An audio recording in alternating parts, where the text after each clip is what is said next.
You can't possibly have the kind of problems that we have. Well, where did punk rock start? You know, it started with Iggy and the Stooges, MC5, the Dogs from LA, the Ramones from New York. I mean, that's how that was our inspirations in starting a band. And a lot of people over here, too, and it's kind of a misconception that, you know, it came over from England or something, because it's not true. We were a parallel phenomenon. So you're kind of stereotyping punk rock as a certain, we're supposed to be protesting against bad conditions or something, and that's not what our music is about at all.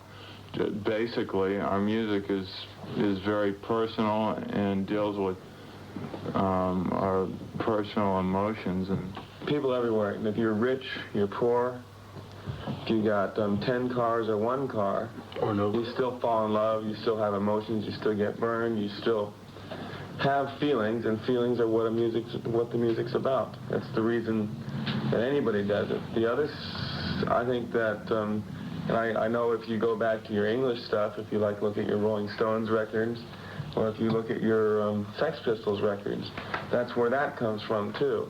And that the social milieu that you tie it into is only a small part of it, and that someone who makes a bigger thing about the social part of it is not less legitimate, but maybe not hitting quite as directly at the point.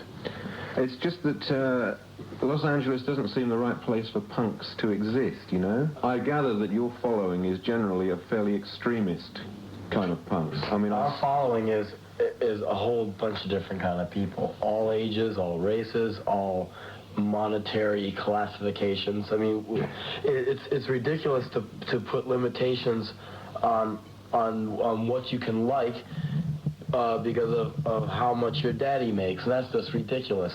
And I think it's ridiculous to say Los Angeles is a wrong place for punk. Los Angeles has people in it. London and England and all the places in England has people in it. People feel.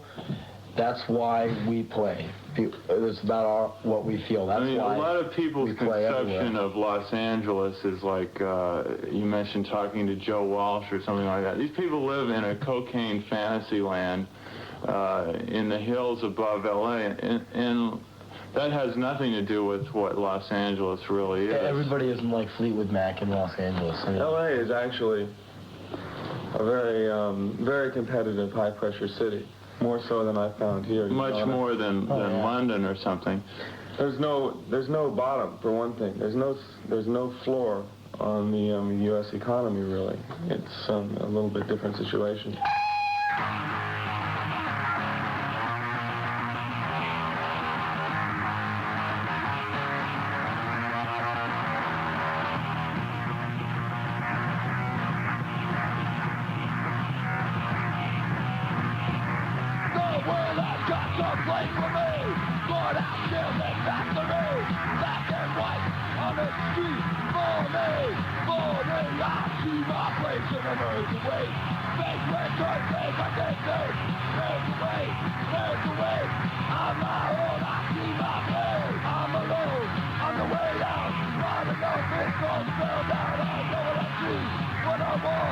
on my clothes in this day. I see my face in American way.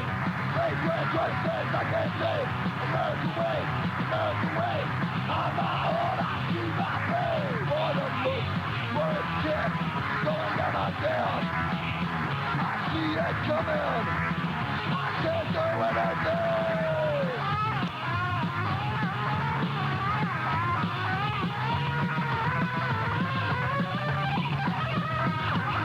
Not for me, not for me. I won't end up in the heat. I want out. I'm free. Burning, burning. I see my place in American way. Make way choices I can't say. American way, American way. On my own, I see my face. This song American Waste that's on the six-pack thing, now, somebody said to me they thought that was kind of a description of the people that were fans of the band. I wrote the song about myself. And I wrote it because it's about what brought the feeling on me was that people at a certain point in my life say, don't think the way you want to think like I think, or the door's closed. That's why we had to start our own label. Otherwise, no way. And I think, Greg, that you were able to finance the band, weren't you, from your outside activities? You invented something, didn't you? Well, I used to work with electronics equipment and stuff. I made several things. What's an antenna tuner? Well, it's used on a radio equipment to adjust an antenna. It's kind of a specialized thing. Wow. To use your hand. Okay. Well, it is the antenna tuners are responsible for about 2/3 of the finance of the band. Yeah, right now we don't have any finances. See, we started. It's more not so much financing the band, but at this point we have a fairly well-organized label, a small label, SST Records, and we put out our first record, Nervous Breakdown, our second record, Jealous Again, a friend of ours band, the Minutemen's first EP, and then we got their album, which is called Punchline. Then we put out our third EP, six-pack in the U.S., which Alternative Tentacles is putting out here. And then we got a distribution deal through the MCA, and we recorded an album to put out through MCA so we could get it, because by this point the name Black Flag has got a big enough name across the country. And the MCA people heard it and all that and thought it was fine. They'd make money on it because there was a proven art market for it. And then Rolling Stone came forward and told them that the reputation was less than desirable, so they sidestepped the whole issue, came out and said it was anti-parent and revoked the distribution. And so that's what the Capitol thing is we had to build our own sort of system of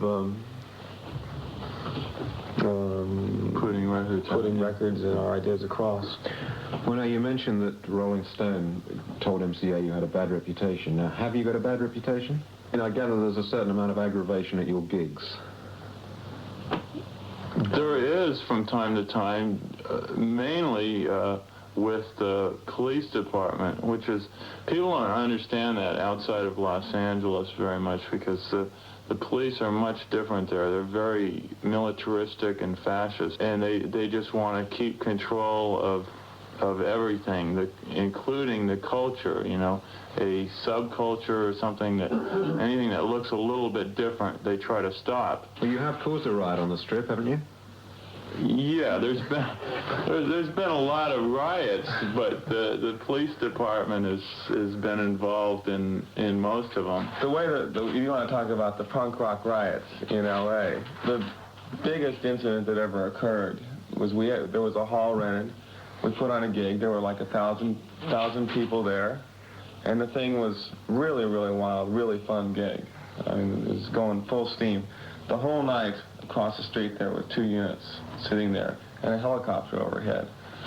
And during the mid part of the gig, they gathered an entire detachment of reserve officers they called in the night before, told them to show up at work at like 8 o'clock, so they suited up, had a briefing, came down, got there by like 10:30 or so.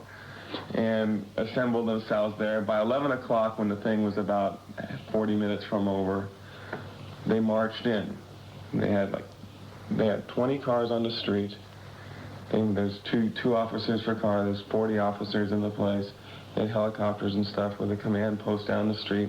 They blocked off the boulevards there, and they marched in fully riot gear and just blasted everybody that was inside, literally for no reason. We'd like to invite some of the people that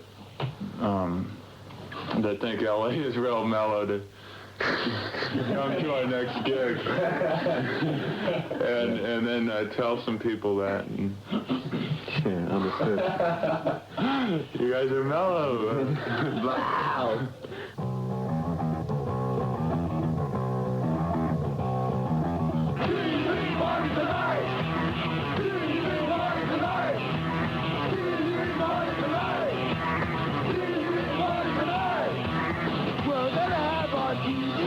Tonight.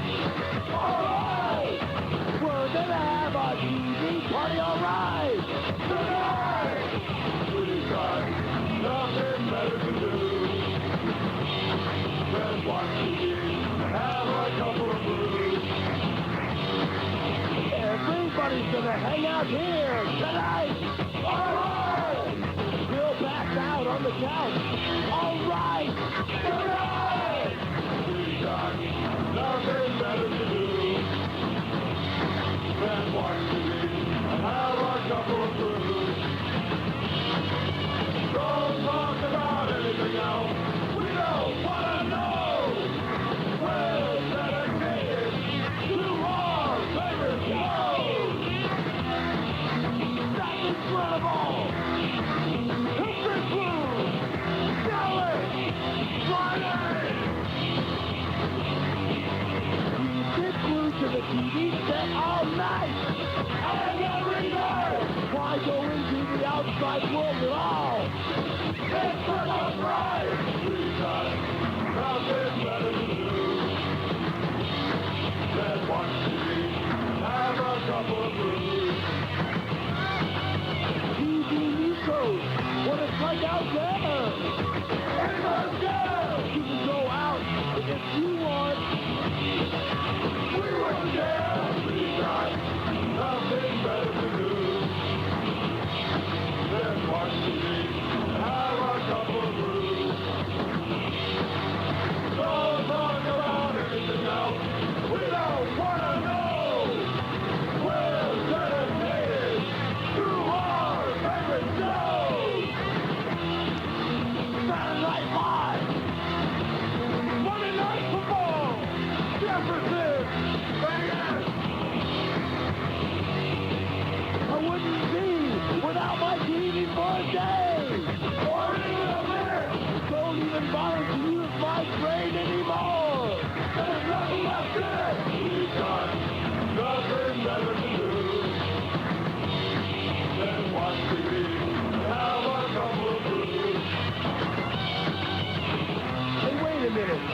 My TV doesn't work. Hey, Rogan! What are we gonna do tonight? This isn't fair.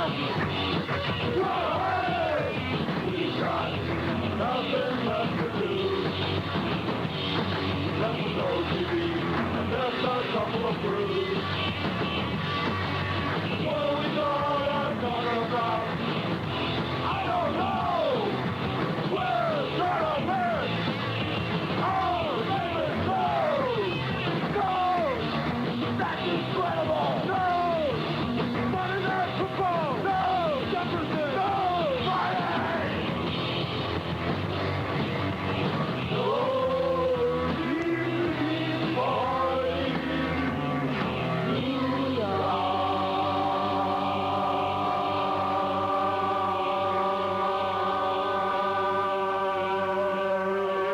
Henry, now you haven't said much. Perhaps you'd like to tell me what TV Party the song is about. TV Party is, well, it's an angle. Okay. Satire. It's a satire. It's a kind of a fun song. It's about people who stay inside their houses and live in a TV kind of world. And this has a very direct effect on us. Like in Hollywood, we live in our place in Hollywood, try and work and everything. And there's the neighbors in the surrounding neighborhood have like put out a petition, over 100 strong, for us to get kicked out of the neighborhood because they think we're all bad and evil. And we're sitting here with you, and we haven't tried to kill you yet. And you can see how evil we all look. You all look like kooks to me. And so these people sit inside their house. They watch Two on the Town. They watch Two on the Town was a television show which showed Black Flag as being a bunch of wild killers. And they get absorbed in this whole violence thing. They read Rolling Stone, and then they're like, oh my God, they're afraid to go out on the streets. They'll watch the news, and they see a guy 10 blocks away gets his throat slit by a robber, and they figure the robber's right outside their door. It's this whole paranoia and everything. And they see us move. And then they see us move, and they go, oh my God, Black Flag is in my neighborhood. Well, I wonder, my daughter's half an hour Close the door. from school. Close the door, lock him. That's basically the thinking behind the song. And the song is basically satire. It's about a TV party, people watching TV and partying at home, which is a sickness that, is very prevalent in LA. The TV doesn't even turn off at 12 o'clock there. It keeps going all night. 24 hours. Yeah, the people just pass out on the floor, wake up in the morning, grab another brew, and watch that TV all day. We find that's a more American waste, is that culture there, rather than the people that are really involved and would go to our gigs more. What's the album called? Damaged, yeah. All right, and finally, would you tell me a bit about Rise Above? Jealous cowards try to control. Rise above, we're gonna rise above. They distort what we say. Rise above, we're gonna rise above. Try and stop what we do. Rise above, we're gonna rise above. When they can't do it themselves. Rise above, we're gonna rise above. We are tired of your abuse. Try to stop us, but it's no use.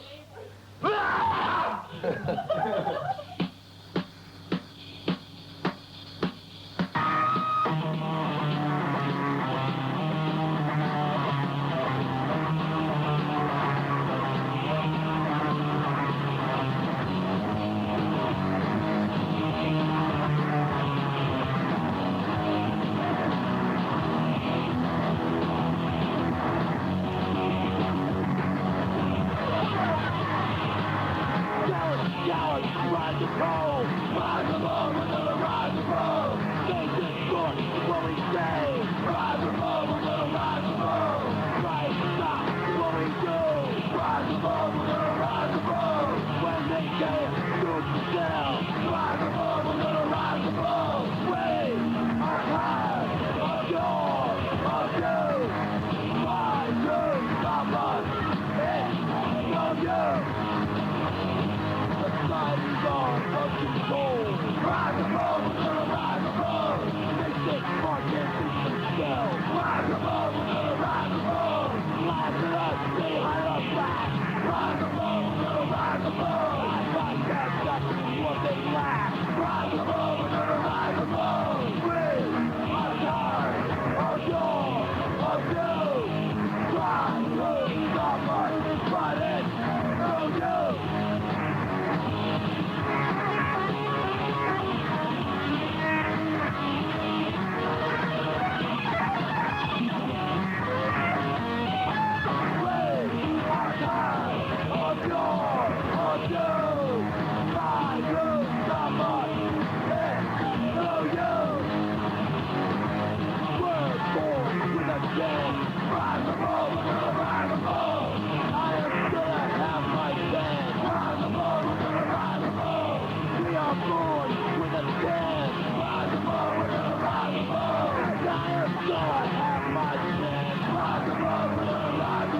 I love a bit of sensitivity, don't you? That's Rise Above, Black Flag, from their forthcoming LP, which is going to be called Damaged. Oh, yeah.